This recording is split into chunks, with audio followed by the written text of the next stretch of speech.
MBTI로 말했을 때 I의 사람인데 방송에서는 E를 해야 되잖아요. 그 사이에서 오는 간극이 지금도 있는 것 같아요. 그래서 저는 좀 고민인 게 혼자 있는 걸 되게 좋아하고 생각하는 거 좋아하고 10년이 지났잖아요. 아나운서 한지. 최근에 들어서 이 직업이 나한테 맞는 직업인가? 근데 왜 그렇게 아나운서가 되고 싶으셨어요? 그러게요. 왜 그랬을까요? 네, 안녕하세요. 뇌부자들입니다. 오늘 뇌부자들에는 특별한 손님이 찾아오셨습니다. 바로 장예원 아나운서님이신데요. 오늘 어떤 고민과 좀 이야기를 들려주실지 벌써 좀 궁금해집니다. 안녕하세요. 네, 안녕하세요. 안녕하세요. 내부자 구독자분들. 안녕하세요. 장예원입니다. 사실 너무 만나 뵙고 싶어가지고 네. 제가 공교롭게 책이 나왔어요. 책을 소개하면서 또 상담도 받을 겸 문을 두드렸습니다. 예. 진짜 요즘에 잠깐 이제 아까 말씀 들어봤는데 많이 바쁘다고 하시더라고요. 네. 근데 사실 이전에도 한국사 자격증도 따시고, 네, 책도 내시고, 굉장히 좀 진취적이고 바쁘게 지내시는 것 같아요. 그리고 항상 좀 이렇게 밝아 보이시는데, 네. 예, 그럼에도 좀 어떤 고민 같은 게 있으신 건가요? 저는 늘 궁금했던 게 가만히 못 있는 병이 있어요. 뭔가를 계속 해야지 마음이 좀 안정이 되고 일은 베이스로 하고 있으면서 서브로 뭘 하고 있어야 돼요. 아까 말씀하신 것처럼 제가 한국사 자격증을 따고 나서 이제 책을 또 그 전부터 계속 준비하던 거를 마무리하면서 이제 책이 나왔잖아요. 그래서 또 다음 스텝을 제가 뭘 할까 엄청 고민을 하고 있거든요. 그래서 이게 좀 정신건강과 또 어떤 관련이 있는지 분명 저처럼 약간 열심히 살면서 뭐 채찍질하는 분들이 있을 것 같아서 그게 궁금해서 왔습니다. 네. 굉장히 좀 진료실에서도 많이 듣는 그런 말씀들인 그래요? 것 같아요. 그럼 이제 보통 뭔가를 하고 이제 서브 같이 한다고 하셨잖아요. 그럼 중간에 이렇게 뭔가 비는 시간들? 네. 뭔가 안 하고 계실 때 좀 어떤 마음이 드시는 거예요? 다음 스텝이 있으면은 편안한 마음으로 있는데요. 다음 스텝이 없을 때는 뭔가 생산적인 걸 해야겠다라고 생각을 하는 편이에요. 그냥 온전히 집에서 쉬는 시간도 많긴 한데 그게 좀 아깝게 느껴질 때가 있어요. 그럼 그 생산적인 걸 해야겠다라는 네. 생각은 좀 언제부터? 좀 어디서 온 것 같으세요? 저는 진짜 어릴 때부터 왔던 것 같아요. 초등학교 때부터도 상장 컬렉터였어요. 막 거기서 성취감을 느끼는 타입이었고 뭐 중고등학교 때는 물론이고 제가 포인트가 딱 있었던 게 제가 엄청 긴 시간 동안 아나운서를 꿈꿨었잖아요. 아나운서가 되고 나니까 성취감이 없는 거예요. 그래서 약간 성취감을 얻기 위해서 그때부터 좀 자격증도 다시 따고 뭔가 새로운 것들을 시작했던 것 같아요. 그때 그럼 이제 그렇게 상장 모으는 게 좋으셨던 네. 뭔가 성취감을 맞아요. 거기서 느끼셨던 거는 그건 또 좀 어디에서 왔을까? 네, 그런 것도 좀 궁금하거든요. 어디에서 왔을까요? 네. 뭔가 잘 해냈을 때 선생님이든 부모님이든 칭찬을 해주잖아요. 거기에 되게 저는 기쁨을 좀 느꼈었던 것 같아요. 그래서 어렸을 때 좀 느꼈던 게 뭐냐면은 내가 이게 나를 위해서 하는 건지 아니면 부모님을 위해서 하는 건지 뭐 부모님의 칭찬을 듣기 위해서 하는 건지 이게 좀 고민이 됐던 순간도 있었던 것 같아요. 그만큼 좀 저한테 어른들의 말과 행동이 좀 영향을 많이 끼쳤던 것 같아요. 네. 이제 근데 말씀 들어보면 콜렉터라고 말씀하신 거 네. 보면 원하는 걸 그래도 계속 얻어 오셨던 것 같아요. 네. 제가 어렸을 때 크게 저한테 조금 타격이 왔었던 게 운전면허 시험이었어요. 제가 사실 살면서 어려움을 겪거나 힘든 일, 실패를 겪어도 빨리 잊어버리는 타입이거든요. 그러다 보니까 잘했던 것만 기억에 남잖아요.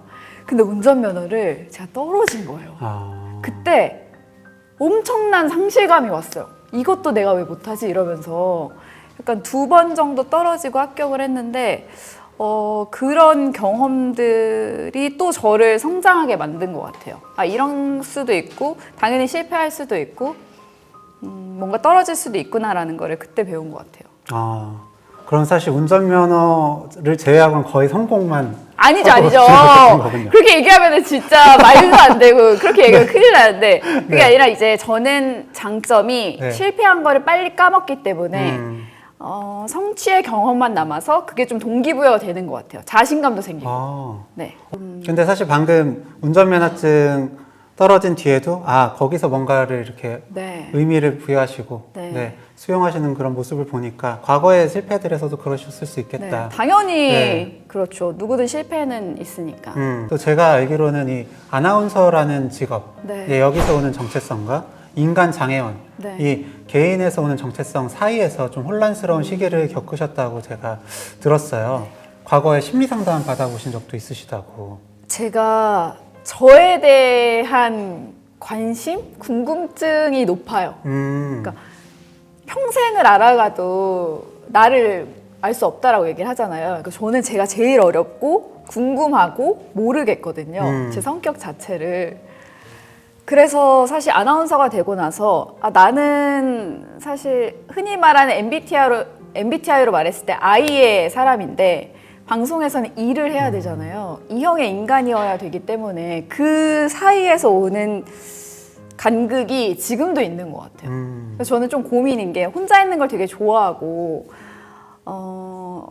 생각하는 거 좋아하고 이렇게 글 쓰고 기록하는 걸 좋아하는 사람인데 10년이 지났잖아요. 아나운서 한지 최근에 들어서 너무 고민이 되는 거예요. 이 직업이 나한테 맞는 직업인가? 예전에 그냥 내뱉었던 멘트인데도 지금 약간 좀 더 잘할 걸 이런 생각이 들고 오히려 더 지금이 고민이 많은 것 같아요. 네. 근데 이제 그 방송에서의 모습뿐만 아니라 주변의 사람들, 친구들도 좀 외향적인 편으로 알고 계신 건 아니에요? 사람마다 다른 것 같은데요. 진짜 친한 친구들은 이제 저의 그 생활 습관을 알기 때문에 온종일 집에 있는 걸 알기 때문에 저의 성격을 너무 잘 알고요. 이렇게 낯선 사람을 만나도 되게 활발한 것처럼 보이지만 그건 좀 때에 따라 다른 것 같아요. 좀 분위기를 편안하게 하기 위해서 아니면 좀 남이 어색한 걸 싫어해서 제가 더 좀 유연하게 풀어내려고 하는 게 있는 것 같아요. 네. 제가 원래 남 상담하는 걸 못 보니까 굉장히 재밌고 좀 어색하거든요. 원래 평소에 규영이 말투가 우리랑 얘기할 때는 저렇지가 않은데 평소에 진료실에서는 저렇게 되게 괜찮은 척 얘기하고 있겠구나라는 생각도 들고 이제 작년 아나운서님 얘기 들을 때 본인 마음속에도 아마 드는 생각들이 있을 텐데 본인도 이제 뇌부자들 연예인 활동을 하면서 이 겉과 이 아이와 이 양쪽의 모습을 다 보여줘야 되는 나만의 고통이 있을 텐데 듣지만 말고 본인 자랑도 좀 섞어서 해주셨으면 좋겠습니다. 네, 저도 크진 않지만 이제 작게 이렇게 유튜브 채널을 하고 있고 그리고 저도 어떻게 보면 여러 가지 그런 페르소나라고 하죠. 그러니까 저의 원래 모습과 다른 그런 모습들을 마치 연기해야 될 때가 좀 있는 것 같아요. 그러니까 저는 크게 봤을 때 이런 유튜브나 팟캐스트나 이런 방송에서 보여지는 저의 모습이 있는 것 같고 그리고 진료실에서 정신과 의사로 제가 또 보여야 하는 그런 모습이 있고 또 이제 집에서 친구들과 이게 함께 있는 그런 모습들이 있는데 그 간격이 저는 정말 꽤 큰 것 같거든요. 근데 결국 그게 다 합쳐져서 나인 거잖아요. 맞아요. 네. 그래서 약간 그 간극을 좀 찾으면서 나에 대해서 더 알아가는 것 같아요. 저희가 미리 아나운서님 이제 사전 질문지를 좀 드렸어요. 보면 기질이 총 4가지죠. 이제 자극추구, 위험회피, 사회적 민감성, 인내력 이렇게 있는데 자극추구는 뭔가 새로운 걸 하고 싶어하는, 탐구하고 싶어, 굉장히 좀 모험심이 강하고 이런 이제 성향을 이야기하고요. 위험회피는 말 그대로 위험을 예측하고 그걸 피하려는 그런 성향입니다. 사회적 민감성은 이제 우리가 인정이나 칭찬, 사랑 이런 다른 사람으로부터 받는 그런 보상들에 얼마나 민감하냐를 보는 그런 척도고요. 인내력은 이제 어려움이 있어도 뭔가 다른 보상이 없어도 한 가지를 딱 시작하면 끝까지 밀고 나가는 그런 기질을 이야기해요. 근데 궁금한 게 저기서 100분위 그래프가 있잖아요. 그럼 30일이랑 70일 줄이 그어져 있는데 네. 그럼 저게 기준인 건가요? 그렇죠. 그래서 30 아래면 좀 낮고, 아. 예, 70 위면 좀 높고. 그러면 위험 회피가 제가 지금 3으로 나온 거잖아요. 네. 그러면 되게 낮은 거라고 저는 보는데 맞습니다. 위험한 거를 싫어하는 거예요? 굉장히 겁이 없으신 거죠. 겁이 네. 없다고요? 네. 그러면 그냥 거침없이 한다라는 거예요? 맞아요. 네. 저는 또 의외인 게 굉장히 많은 활동들을 이렇게 하시는데도 네. 이런 자극 주고 네, 성향이 좀 낮은 편으로 나온 것도 좀 의외였고요. 네. 사회적 민감성도 네. 네, 낮은 편이잖아요. 그럼 낮은 게 인성 욕구가 적은 거예요? 그렇죠. 그러니까 사람들의 그런 것들이 그렇게 중요하지 않으신 거예요. 맞아요. 저는 사람들이 뭐라고 해도 신경을 안 써요. 네. 예전에 악플이 있던 시대 때 제가 아나운서를 했는데 약간 마음에 근육이 생긴 것 같아요. 원래는 안 그랬는데 이 험난한 세상에 헤쳐나가다 보니까 나만 아니면 됐지, 내가 네. 아니면 됐지가 좀 커진 것 같아요. 아, 그럼 원래 그랬던 건 아니죠. 아니시고요? 처음에 입사했을 아. 때는 막 댓글 보고 사무실에서 울고 막 이래서 선배들이 달래주고 했었는데 지금은 뭐 누구든 그럴 수 있다. 약간 넓은 마음을 갖게 됐어요. 원래 이제 상담할 때 눈물은 기본으로 나와야 되기 때문에 빨리 지금 눈물이 나올 만한 어떤 댓글이 마음을 건드렸었는지 빨리 캐물어 보세요. 네, 혹시 그 중에서 네. 좀 가장 상처가 되고 좀 힘들었던 댓글들은 좀 어떤 것들이 있으셨을까요? 상처가 되는 거 네. 정말 터무니없는 댓글은 사실 상처를 안 받아요. 근데 오히려 내가 생각했을 때도 진짜 못했던 방송인데 너무 못한다. 이런 약간 뭐 끝 어미가 처리가 완벽하지 않다. 이런 식으로 정말 팩트에 맞는 문제점을 지적하는 댓글이 있었을 때는 저도 인정을 하니까 그게 좀 상처가 되는 것 같아요. 나도 이미 알고 있으니까. 아유 부족해. 감정이 안 나왔어요. 감정이. 빨리 감정을 이끌어내. 그 감정적으로 힘드셨던 아니, 쉽지 않네. 감정적으로 힘들었더군요. 네. 지금 저보다 규영쌤이 더 감정적으로 힘드신 것 같은데 제가 네. 지금 상담을 해야 될 것 같은 분위기여가지고. 사실 제가 지금 힘든 건 맞는데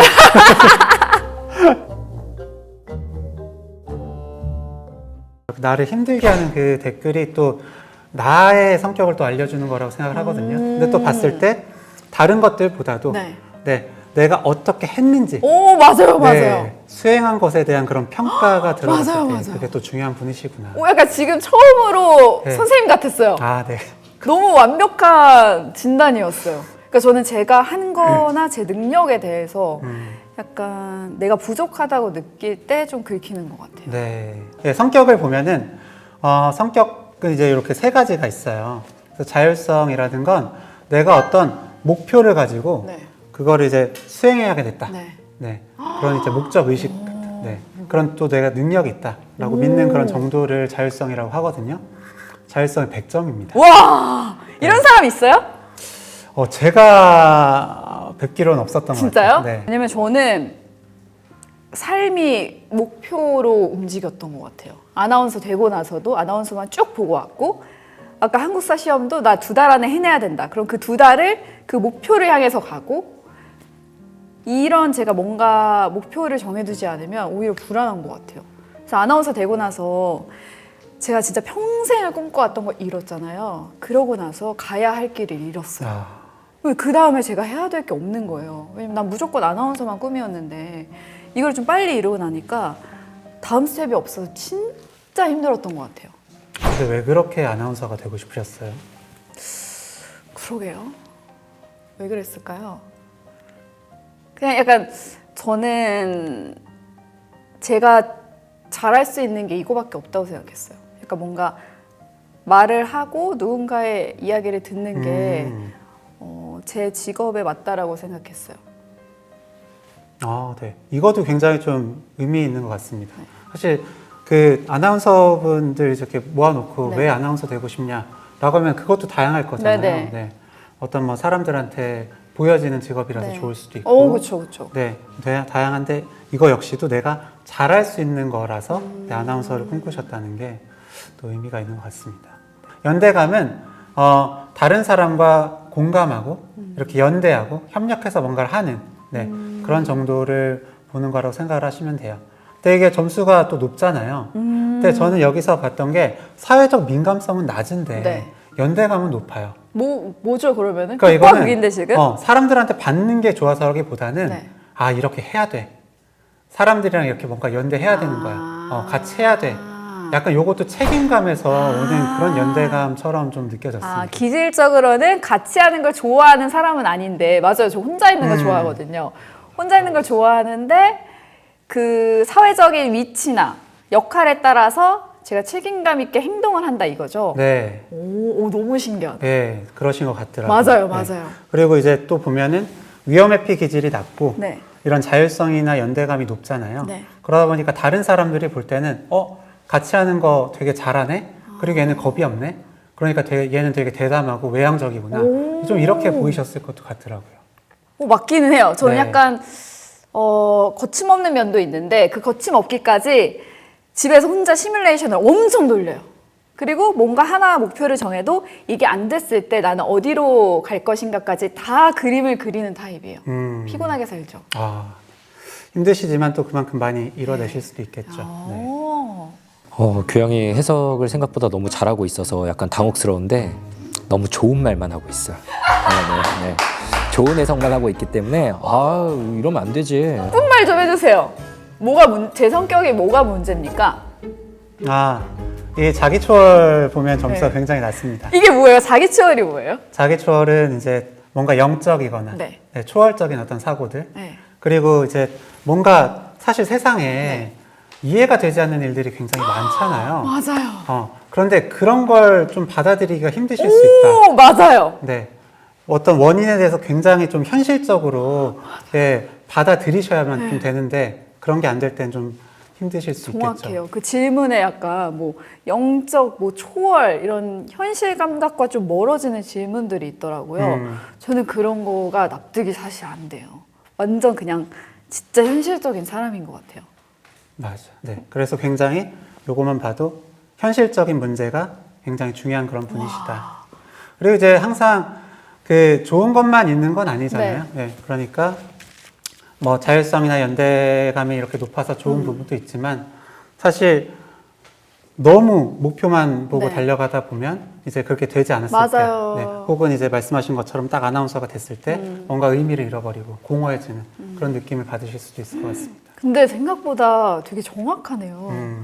뭔가 저를 파악할 수 있는 것 같아서 너무 재밌어요. 이거 뭐 선생님 병원 가면 할 수 있는 건가요? 네, 저희 병원에서도 하는 검사고 사실 요즘에 할 수 있는 검사들이 굉장히 많은데 그래도 이게 좀 정보들을 여러 가지 좀 보여줄 수 있는 것 같아서 이걸 하고 있습니다. 좋습니다. 검사가 중요한 게 아니라 해석하는 내가 뛰어난 거다라는 걸 빨리 전달드릴 수 있도록 아무나 이렇게 해석할 수 있는 게 아니다. 네. 사실 이제 똑같은 설문을 가지고도 뭐 이제 다양하게 해석을 할 수가 있는데 결국 또 이제 검사뿐만 아니라 해석하는 사람이 또 중요하죠. 아마 김지원 선생님이 이렇게는 못하셨겠죠. 그렇죠. 김지영 쌤은 이 정도로 못했을 거다. 내가 조금 더 뛰어나다. 너무 좋습니다. 저 이런 거 좋아해요. 정말 내가 이 길이 맞나? 아나운서 계속 하는 게 맞을까 이런 생각들을 하시면서 좀 힘들고 지치기도 하셨다고 하셨는데 그때 좀 도움이 됐던 게 좀 뭐가 있을까요? 이 길이 맞나? 내가 아나운서와 내 성격이 좀 적합한가? 이런 것들을 한참 고민하던 시기에 나온 게 이 나를 쓰는 시간이라는 책이거든요. 쓰면서 저는 치유를 많이 받은 것 같아요. 이거를 치유를 받기 위해서 쓴 건 아닌데 제가 직접 책을 쓰고 질문을 만들면서 오히려 내가 약간 생각이 정리되는데? 라는 기분을 받았거든요. 직접 생각하고 말하는 것도 중요하지만 어쨌든 글을 쓰면서 한 번 더 생각하고 마음으로 다잡잖아요. 그게 저는 살아가는 데 있어서 되게 중요한 힘이 됐던 것 같아요. 저도 진료실에서 좀 쓰시는 거 많이 추천을 드리는데 일기처럼요? 네, 뭐 일기처럼 쓰셔도 되고 뭐 어떤 칭찬일기 뭐 감사일기도 좋고 그냥 하루 정리하시는 뭐 글들 다 좋다 말씀을 드리거든요. 실제로 정리가 좀 많이 되기도 하고요. 아까 이제 생각이 정리가 되고 좀 치유가 됐다 하셨잖아요. 좀 구체적으로 좀 이렇게 쓰면서 이런 힘든 점이 좀 정리가 됐다. 하나 좀 들어주실 수 있는 게 있을까요? 구체적인 게 중요해. 구체적인 게. 저는 가족과의 관계에서 엄마하고 관계가 좀 애틋한 것 같아요. 그러니까 딸은 엄마를 닮는다라고 얘기를 하잖아요. 근데 이제 보면서도 닮고 싶은 엄마의 모습이 있고 닮고 싶지 않은 엄마의 모습이 있는데 아 저렇게 하지 말아야지 하면서도 결국 제가 그렇게 하고 있더라고요. 그래서 그랬던 엄마의 경험을 이제 책에 한 2군데, 3군데 정도 남긴 것 같아요. 근데 그거를 쓰면서 이제 엄마가 왜 그랬을까에 대해서 좀 정리가 되고 이해가 되고 했는데 구체적인 경험담은 이제 책에 있으니까 책으로 봐주시면 너무 감사할 것 같고 감정 포인트 들어가야 돼. 네, 조금만 네. 여기서 얘기해 주시면. 약간 그런 것 같아요. 엄마가 제가 뭔가를 이렇게 해드려도 다 저를 위해서 다시 돌려주시는 타입이에요. 누구나 뭐 많은 어머니들이 그렇겠지만 근데 그걸 보면서 왜 저렇게 하지? 이런 생각이 있었어요. 그냥 받아도 괜찮은데 혹시 뭘 이렇게 돌려주셨나요? 만약에 뭐 용돈을 드려도 네. 나중에 다 모아놨다가 안 쓰시고 저한테 다시 내어주신다든지 아니면 뭐 옷을 선물해도 필요 없다고 반품을 하신다든지 이런 것처럼 그냥 그래서 저렇게 살지 말아야지 하면서도 결국 제가 그렇게 살고 있고 엄마한테 막 그렇게 하지 마 엄마 누리면서 살아 라고 얘기하는 것들이 저는 저에게 하는 말 같아요. 제가 훗날 그렇게 살 것 같아서 저도 끊임없이 엄마한테 하는 말이지만 저에게 하는 말이기도 한 것 같아요. 아나운서님이 뭔가 말을 하다가 계속 결국 책이라고 하면서 약간씩 피해가는 느낌이 있는데 우리 규영이가 이렇게 깊숙이 팍 찔러줬으면 좋겠는데 뭔가 더 나올 수 있도록 믿습니다. 상담 실력을. 네, 모녀와의 관계라고 네. 하면 진료실에서도 이제 정말 자주 듣게 되는 주제 중에 하나거든요. 이렇게 말씀을 이제 하실 때 네. 뭔가 좀 나올 듯 안 나올 듯 하는 그런 부분이 좀 있는 것 같아요. 혹시 네. 말씀하시기 어려운 그런 게 좀 있는 건 아닌가요? 그렇다기보다는 이거 성격인 것 같아요. 저는 제 얘기하는 걸 잘 못해요.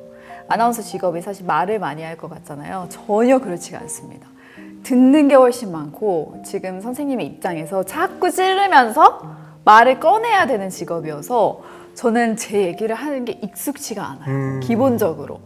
그리고 제 속마음을 저는 친구에게도 잘 얘기하지 않아요. 왜냐면은 뭔가 저의 힘듦이 그 친구에게 전해지는 게 싫고 결국은 조언을 해줘도 나는 내 뜻대로 할 것 같은데 굳이 이거를 얘기할 필요가 있나? 라는 생각 때문에 전 제가 많이 해결하는 타입이어서 그게 좀 성격에서 묻어나는 것 같아요. 감정을 숨기는 게 아나운서의 일 덕목이라고 배우거든요. 왜냐면 내가 먼저 울면 시청자들에게 감정이 전달되지 않는다. 그리고 내가 먼저 과하게 웃으면 그건 역시 시청자들이 웃음을 바로 전달받지 못하고 먼저 웃는 꼴이 돼버리니까 그게 너무 이제 제가 10년 넘게 체득이 된 국어인 것 같아요. 진짜 우리랑 겹치는 부분이 너무 많은 것 같아요. 들으면서 지금 약간 소름 돋고 있는데 아마 교양에도 되게 공감되는 부분들이 있을 거고 그걸 바탕으로 이야기를 더 잘 진행해 주시면 좋겠습니다. 어쨌든 지금 여기서는 아나운서가 아닌 상담을 받으러 온 내담자니까. 네. 저도 굉장히 좀 비슷한 네. 부분이 있고 네. 직업적으로도 그렇지만 네. 저도 개인적으로도 그런 이야기를 잘 안 하고 못해요. 그래서 저는 정신과 수련 받으면서도 네. 계속 네 얘기 좀 해. 네, 이런 얘기를 되게 많이 들었던 사람이기도 하거든요. 저는 친구들하고 만나도 제 얘기 안 해요. 거의 한 80%는 들어줘요. 네. 그래서 친구는 굉장히 홀가분한 기분으로 가고요. 저는 그 친구의 아픔을 다 제가 가져와서 제가 좀 진이 빠지는 그런 스타일이거든요. 근데 제가 궁금한 거는 정신과 의사도 감정 표현을 숨겨야 되나요? 아니면 더 표현을 해야 되는 거예요? 그거는 정답이 없는 것 같아요. 정말 볼수록 좀 정답이 없는 것 같고, 물론 이제 그 감정에 압도될 정도로 네. 예, 느끼거나 뭐 표현을 하는 건 좀 문제라고 생각을 하는데, 네. 예, 그래도 내가 뭐 이렇게 말씀을 들었을 때 이런 감정이 든다라는 걸 솔직하게 표현을 해드리는 건 사실 이렇게 감정 표현 못 하시는 분들께는 네. 좀 모델링, 네, 좀 되는구나 라고 좀 도움이 될 수도 있겠죠. 질문을 드릴 때 네. 뭔가 조금 피하려 하시거나 네. 돌리려고 하시거나 맞아요, 맞아요. 약간 그런 방어막 같은 게 맞아요. 좀 느껴집니다. 저만의 약간 그 벽이 있는 것 같아요. 그 사람과의 관계에 있어도 저는 적당한 거리감이 필요하다라고도 책에 썼는데 너무 이제 깊숙이 들어오면은 조금 부담스러울 때가 있는 것 같아요. 그건 저만의 기질이겠죠. 네, 뭐 또 네. 사람마다 바운더리라는 맞아요, 것도, 맞아요, 네, 맞아요. 다르니까요. 근데 그래서 좀 친구 얘기 듣고 나면 좀 진이 빠진다라고도 하셨잖아요. 네. 혹시 내 이야기 혹은 내 감정을 좀 이야기하고 싶을 때는 없으세요? 당연히 있을 것 같은데 진짜 가까운 친구 아니고서는 솔직한 마음을 잘 표현하지 않는 편이고 글로 쓰면서 풀어내는 게 더 큰 것 같아요. 약간 저는 저의 힘듦을 잘 얘기하는 타입은 아니에요. 네. 네.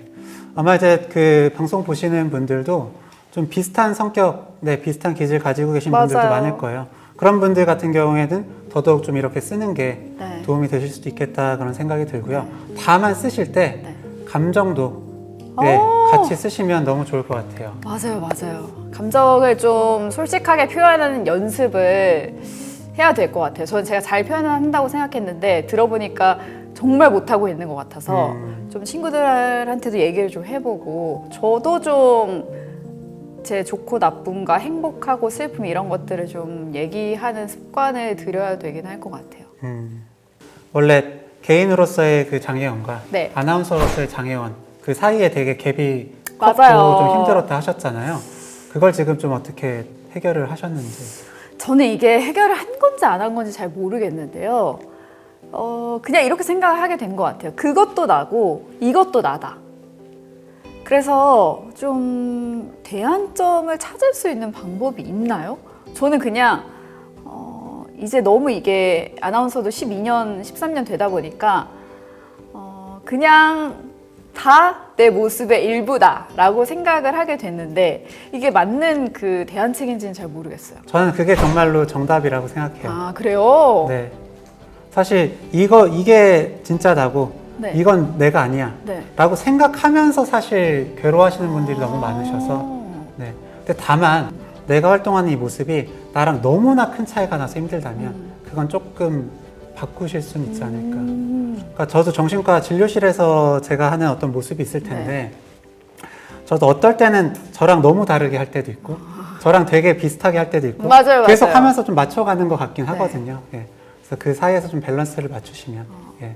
상담, 좀 힘든 고민을 이야기하러 오셨다고 저희가 들었는데 네. 이 많은 고민에 대한 해결책을 알고 계시고 찾고 계시고 하고 계신다라는 좀 생각이 많이 듭니다. 저는 진짜 저희랑 너무 비슷하다. 저희랑 너무 비슷한 점이 많고 특히 규영이랑도 비슷한 점이 많고 아까 규영이가 자기도 옛날에 자기 얘기 진짜 안 해서 막 해달라고 한 게 저랑 이제 동훈이랑 저희도 막 네 얘기 좀 해라 이런 얘기들 되게 많이 했었는데 결국은 또 그런 몇 년 동안에 변해왔다고 생각을 하거든요. 옛날보다는 감정 표현 더 많이 하고 그러면서 저희랑도 더 돈독해지고 편해진 부분이 있는데 아나운서님도 그냥 조금 더 마음을 꺼내놓을 수 있는 사람들도 글 쓰는 것도 너무 좋고 이거를 계속 무기로 가져가셨으면 좋겠는데 그런 사람 몇 명 더 생기면 좋지 않을까. 놀랍게도 저는 지금 많이 좀 꺼내놓는 성격으로 바뀐 게 이 정도인데 아직 갈 길이 한참 많이 남아있다라는 거니까 둘 다 좀 분발을 해봐야 될 것 같습니다. 그렇죠? 네. 네. 아무쪼록 이렇게 같이 책 얘기를 나눌 수 있어서 또 제가 상담을 받을 수 있어서 너무 즐거웠고요. 저 기본적으로 정신건강에 대해서 관심도가 너무 높은 사람이라서 덕분에 좀 저도 앞으로 또 뭘 해야 될지 알아가는 그런 시간이었던 것 같아요.